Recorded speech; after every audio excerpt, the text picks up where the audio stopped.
In this activity, we will create and develop our own unique response to the running Magritte painting, The False Mirror, using a sky wash of our choice. In the last lesson, you learnt how to create a sunrise and night sky scene, both of which would work very well in this image inside the iris of the eye. For this lesson, you have the creative freedom to choose whichever sky wash scene you want to apply, but for this video, I have chosen the night sky as I felt it worked well. In the previous art lesson, we also looked at how to mix a range of skin tones and apply them to the painting. This lesson, you have the opportunity to improve your painting technique based on the teacher feedback you received from your previous Firefly submission.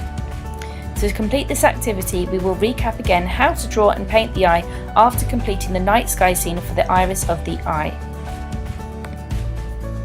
Materials you'll need for this lesson are a CD to draw around, some watercolours and black and white paint. If you also have some poster paint left over from last lesson for the skin tones red, yellow and white, that will be great.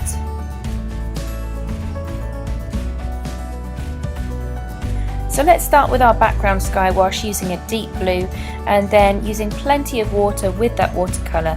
If you don't have watercolours, then make sure you dilute down that poster paint or acrylic. Now I'm going in with another coat of black paint and blending that again. We're using a wide, the biggest flathead paintbrush that you have at home, and then we will let that dry. You will also notice that I go in again with the second layer just to make it darker. Next, I'm taking a CD, drawing around that and the inside to create the iris shape again, and then I'm going to position the top of my glue stick to act as the moon. Make sure that the placement of the moon is just off to the side of where you want your black pupil to be, as you still want it to be visible. Here I'm using a white acrylic paint as it will show up better than compared to a watercolour.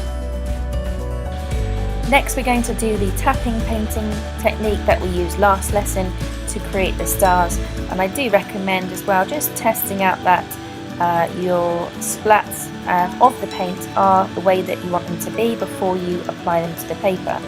This lesson I decided to use a small corner of a sponge to give us a really light sort of cloud effect, and the shape of that is almost elongated oval shape.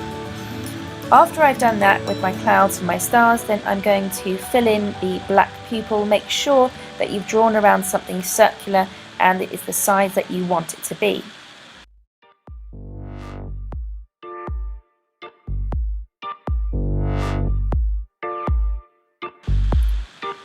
Once our painting is almost dry, we will turn the paper, cutting very neatly around the iris of the eye.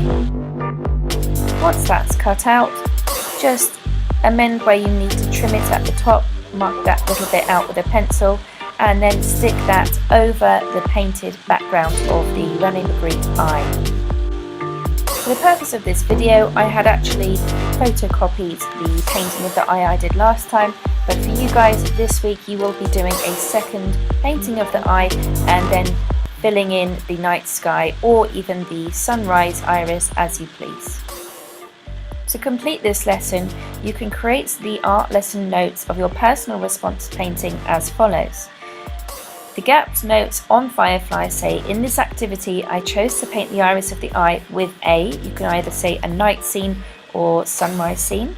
Then state what works well about your painting and then even better if. Don't forget to date it and add the lesson number at the top.